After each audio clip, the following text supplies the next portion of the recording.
संमत केलेल्या काही ठरावाविषयी त्यांनी नापसंती व्यक्त केली.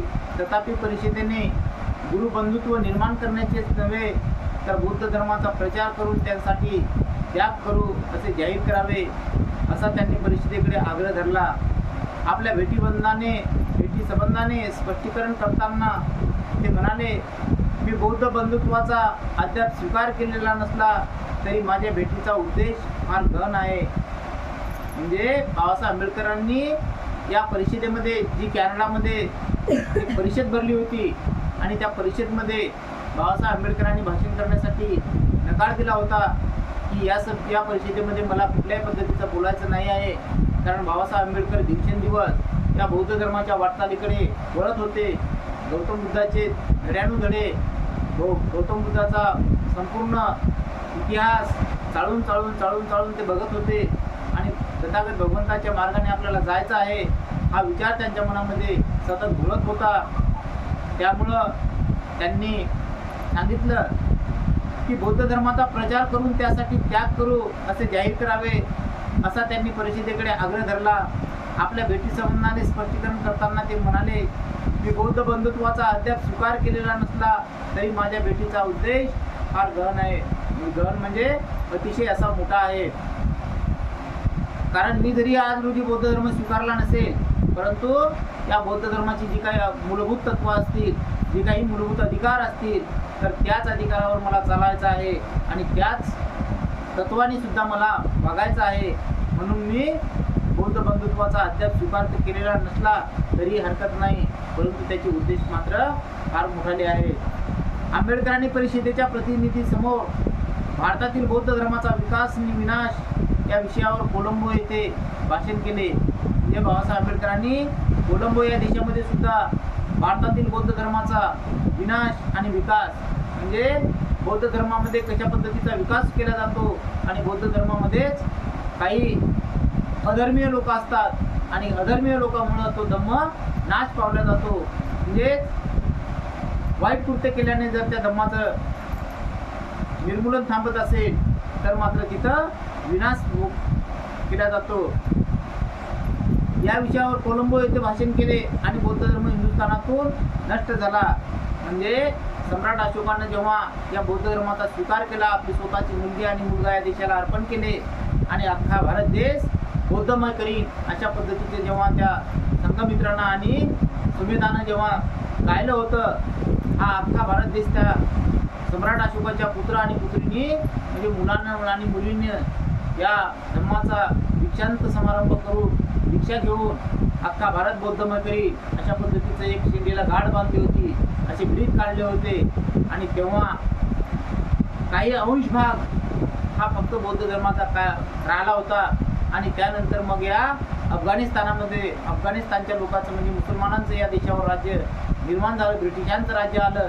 या ब्रिटिशांच्या राज्यामध्ये या मुसलमान लोकांनी म्हणजे सम्राट अशोकांनी जो धम्म स्वीकारला होता तथागत भगवान गौतम बुद्धाचा, तर तो बुद्धाचा धम्म या भारतामधून नाश पावला, नष्ट झाला. आणि तेव्हा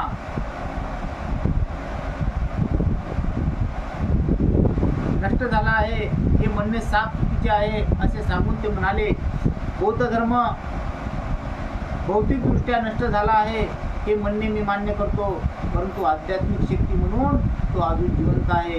म्हणजे बाबासाहेब आंबेडकर काय म्हणतात की हा तथागत भगवंताचा धम्म जरी भौगोलिकरित्या म्हणजे या भूमीने जरी नष्ट झाला असेल तरीही मात्र विचाराने, ज्ञानाने आणि बुद्धीने मात्र आजही या देशामध्ये श्रेष्ठ आहे. हे म्हणणे काही मात्र चुकीचे ठरणार नाही. हिंदू धर्माविषयी आंबेडकर म्हणाले, तो धर्म 3 अवस्थातून गेला आहे, वैदिक धर्म, ब्राह्मण धर्म आणि हिंदू धर्म. हिंदू धर्माची दुसरी अवस्था सुरू असतानाच बौद्ध धर्माचा उदय झाला. ब्राह्मण जातीने असमानता प्रचारली, बौद्ध धर्माने समानता शिकविली. शंकराचार्याच्या उदयानंतर बौद्ध धर्म भारतातून नष्ट झाला हे म्हणणे सत्य नाही. त्यानंतर तो अनेक वर्षे चालू होता. खरे म्हणजे शंकराचार्यांनी त्यांचे गुरु हे दोघेही बौद्ध धर्मीय होते. म्हणजे ज्या शंकराचार्यानं मनुवादी हा धम्माचा धर्मग्रंथ काढला आणि या धर्मग्रंथानुसार या भारत देशाचा काय चालू होता, राज्यकारभार चालू होता. आणि त्या शंकराचार्य जे काही गुरु होते तर ते मात्र बौद्ध धर्मीय होते, बौद्ध धर्माचे होते असं बाबासाहेब आंबेडकर सांगतायत.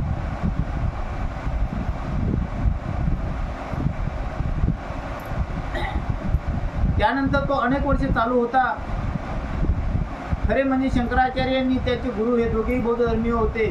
भारतातील बौद्ध धर्माच्या रासाची आणि पाडावाची कारणे देताना ते म्हणाले, त्यासंबंधी मी संशोधन करीत आहे, परंतु माझ्या मते ती कारणे अशी आहेत. बौद्ध धर्माच्या विरुद्ध जोरात प्रचार करणाऱ्या वैष्णवांनी, शैव धर्मपंथाच्या लोकांनी बौद्ध धर्मातील काही आचारणी, चालीरीती यांचा स्वीकार केला. अल्लाउद्दीनने स्वारी केली तेव्हा बिहारमधील हजारो बौद्ध भिक्षूंनी ची कत्तल झाली. त्यांचा परिणाम म्हणून त्यांच्यापैकी काही भिक्षू तिबेट, चीन आणि नेपाळ येथे जीव वाचविण्यासाठी पळून गेले आणि मध्यरात्रीच्या काळात बौद्ध धर्माच्या असंख्य अनुयायांनी हिंदू धर्माचा स्वीकार केला. तिसरे कारण असे की बौद्ध धर्मातील संस्कार उरकण्यास अवघड होते, हिंदू धर्माचे तसे नव्हते. चौथे कारण असे की हिंदुस्थानातील राजकीय वातावरण बौद्ध धर्माच्या प्रगतीला अनुकूल नव्हते. म्हणजे बाबासाहेब आंबेडकर काय म्हणतात की भारतातील जेव्हा बौद्ध धर्माच्या रासाची आणि पाडावाची कारणे देताना ते म्हणाले, म्हणजे हा बौद्ध धर्म जशा पद्धतीनं ही लोक म्हणतात की नाश पावलेला आहे, नष्ट झालेला आहे, म्हणजे या बौद्ध धर्माचा काय झालेलं आहे, खर्चीकरण झालेलं आहे, बुडून गेलेला आहे, नष्ट झालेला आहे. तर त्या संबंधी मी एक काय करत आहे, एक संशोधन करत आहे, त्याचा इतिहास पडताळून पाहत आहे की खरोखर बौद्ध धर्म बुडला की आहे. परंतु माझ्या मते ती कारणे अशी आहेत. बौद्ध धर्माच्या विरुद्ध जोरात प्रचार करणाऱ्या वैष्णवांनी, शैव पंथाच्या लोकांनी बौद्ध धर्मातील काही आचारणी, चालीरीती यांचा स्वीकार केला. म्हणजे बौद्ध धर्मातले जे काही लोक आहेत, यांच्या जे काही चालीरीती आहेत, त्यांचे जे काही संशोधन आहे, यांचे जे काही विचार आहेत, आचार आहेत, तर या तत्वांचा काय केलेला आहे, त्यांनी स्वीकार केलेला आहे.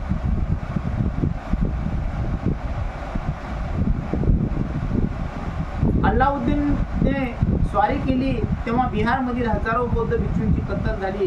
म्हणजे बघा काय म्हटलं, म्हणजे बाबासाहेब काय म्हणतात की जेव्हा या भारतामध्ये मुसलमान लोक आले, म्हणजे अल्लाउद्दीनने स्वारी केली म्हणजे त्या देशामध्ये घुसले, म्हणजे आपल्या भारतात आले, तेव्हा काय झालं, मग या लोकांनी, या मुसलमान लोकांनी काय केलं, आपले जे विहार या सम्राट अशोकाच्या मुलांना आणि मुलीनं, म्हणजे संघमित्रांना आणि सुमेधानं जे काही विहार बांधली होती, 84 स्तूप बांधली होती बघा. आणि या 84 स्तूपापैकी या लोकांनी काय केलं, नष्ट करण्याचे प्रयत्न केले. नालंदा असेल, तक्षशिला असतील, किंवा अनेक स्तूप, सांचीचा असेल, किंवा म्हणजे बऱ्याच ठिकाणी त्यांनी स्तूप बांधून ठेवले होते. परंतु या मुसलमान लोकांनी काय केले, त्या कत्तली केल्या. तिथं भिक्षूंचे सुद्धा मूर्ती पाळण्यात आले, भिक्षूंच्या कत्तली करून भिक्षूंना जीव मारण्यात आलं. आणि काही बनते मग काय केले, भिक्षू लोक पळू गेले. म्हणजे आपला स्वतःचा जीव हातामध्ये धरला, मुठीमध्ये धरला, आणि तो जीव मुठीत धरून ते आपला जीव वाचू लागले. कोणी काही भिक्षू तिबेटला गेले, काही चीनला गेले, काही नेपाळला गेले, जीव वाचविण्यासाठी पळू गेले.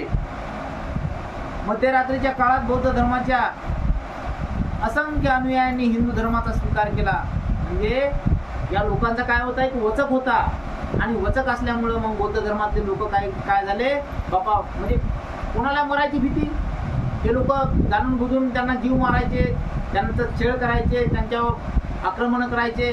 मग काही लोक जाणूनच एखादं ते झोगडं कसं भुजावून म्हणून अंगावर घेतलं जातं, तशा पद्धतीनं काही लोक मग काय झाले, आम्ही बाबा हिंदू जाऊ, आम्हाला काही मारहाण करू नका, का आमचा जीव मार घेऊ नका. तिसरे कारण असे की बौद्ध धर्मातील संस्कार उरकण्यास अवघड होते, हिंदू धर्माचे तसे नव्हते.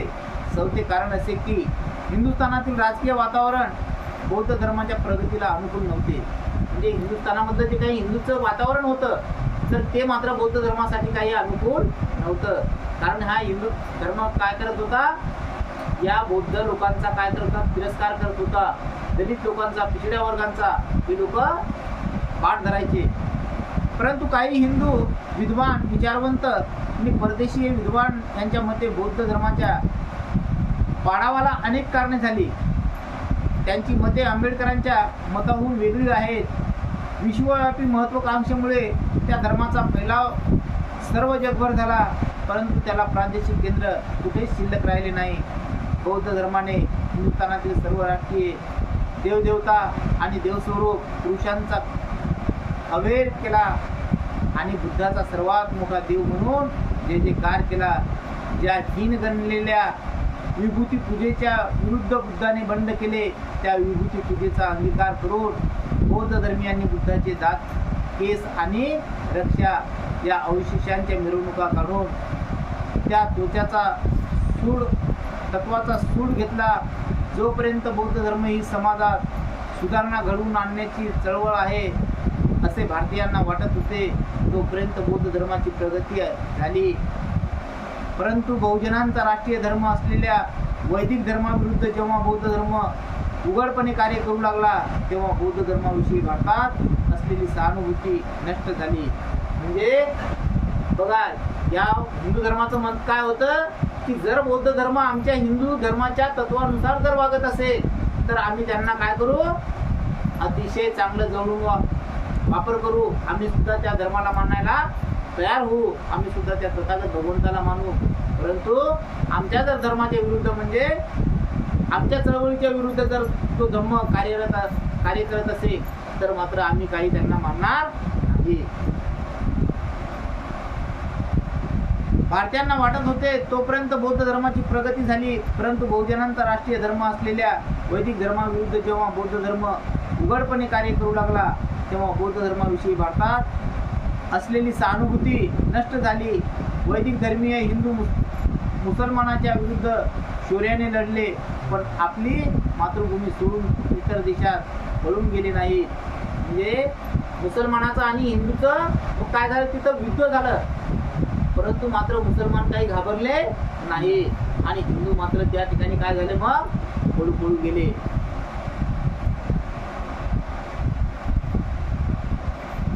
परंतु प्रादेशिक केंद्र कुठेही नसलेले आणि विश्वव्यापी महत्त्वाकांक्षेने प्रेरित झालेले बौद्ध जीव घेऊन प्रदेशात पळाले. असेही म्हणतात की अहिंदूंनी जेव्हा भारतावर स्वारी केली तेव्हा बौद्धांनी त्या स्वारीची घंटा वाजवून स्वागत केले. म्हणजे या हिंदू लोकांना काय केलं की म्हणजे बौद्ध लोकांना कधी या लोकांना दलित वर्गाला जवळ धरलं नाही. म्हणजे जरी आपण या भारत देशामध्ये राहत होतो, परंतु हिंदू म्हणून आपल्याला वागण्याचा कुठला प्रकारचा अधिकार नव्हता.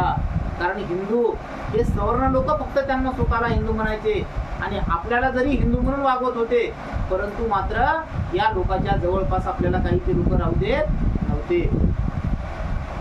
हिंदूंनी जेव्हा भारतावर स्वारी केली तेव्हा बौद्धांनी त्या स्वारीचे घंटा वाजवून स्वागत केले. म्हणजे या हिंदू लोकांना या भारतावर जेव्हा स्वारी केली असेल तेव्हा बौद्ध लोकांनी काय केलं, या तत्वाचं स्वागत केलं.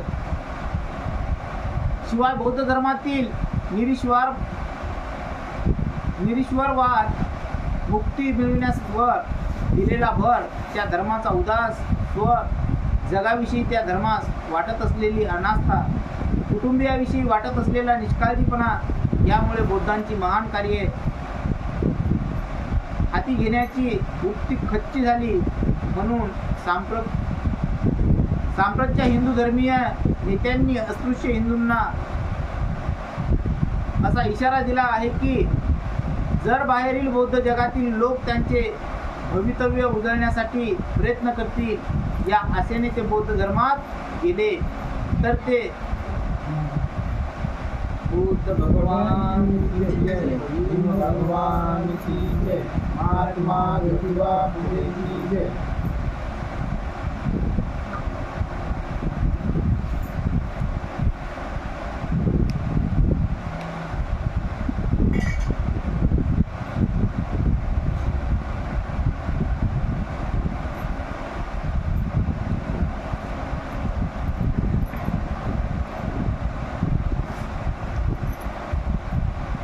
जर बाहेरील बौद्ध जगातील लोक त्यांचे भवितव्य उजळण्यासाठी प्रयत्न करतील, या आशेने ते बौद्ध धर्मात गेले तर ते घोडचूक करीत आहेत हे त्यांनी लक्षात ठेवावे.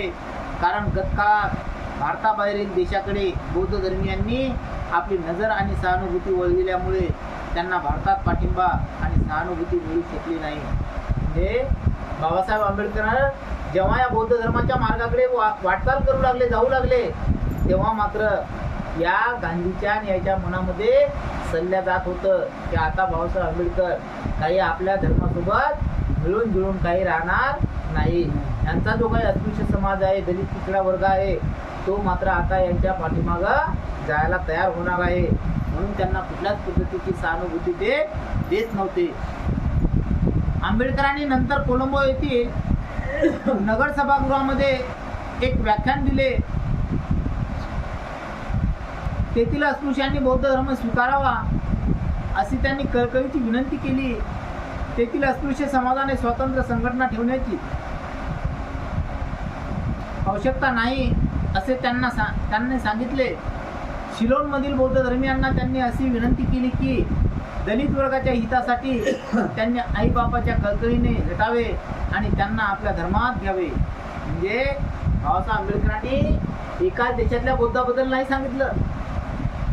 ते तिबेटचे असतील किंवा कोलंबियाचे असतील, शिलोनचे असतील, म्हणजे असे काही देश आहेत, नागालँड आहे, श्रीलंका आहे, थायलंड आहे, जपान आहे, म्हणजे असे जे काही देश आहेत हे केवळ बुद्धाचे देश आहेत.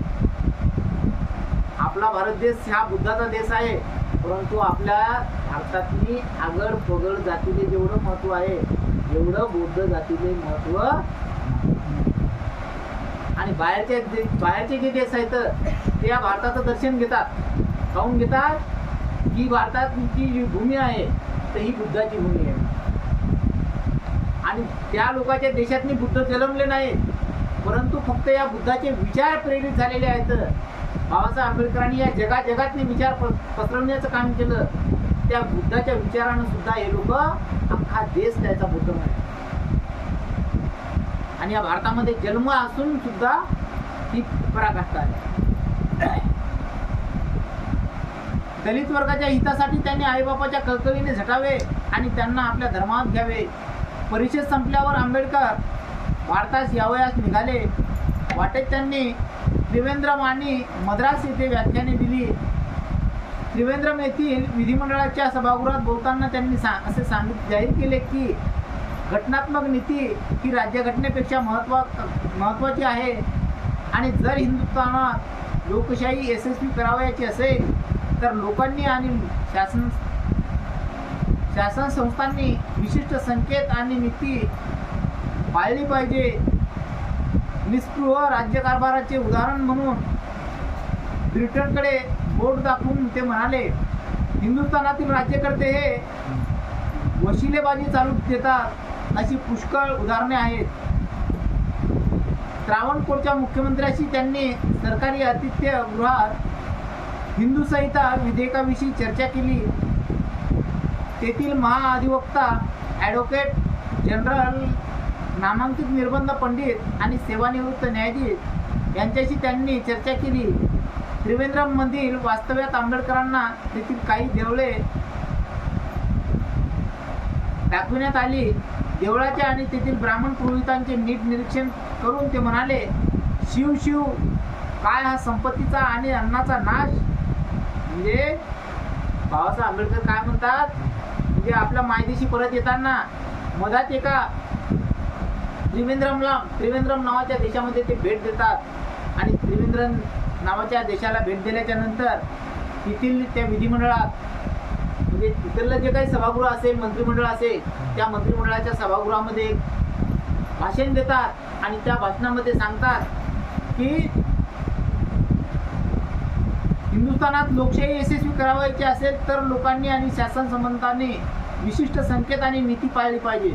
म्हणजे जे काही मानवाच्या समता, ममता, बंधुत्व आणि न्याय हे जे काही तत्व आहेत, जे काही मूलभूत अधिकार आहेत, जे भौतिक अधिकार आहेत, आर्थिक अधिकार आहेत, ते या तत्वावर जर खरोखर नीतिमत्तेनं चालत असतील तरच मात्र राज्यघटना ही चांगल्या रीतीनं ठरल्या जाईल, अन्यथा नाही. कारण राज्यघटना कितीही जरी चांगली असेल आणि तिला जर चालवणारे लोक जर मूर्ख असतील तर मात्र त्या राज्यघटनेचा काहीही फायदा होणार नाही. कारण बाबासाहेब आंबेडकरांनी सुद्धा एक दिवस म्हटलेलं आहे की माझ्या मनाला कधी कधी असा एक अफसोस होतो की या भारताचं जे संविधान मी स्वतः लिहिलेलं आहे तर हे संविधान कधी कधी पेटून द्यावंसं वाटते. का वाटते?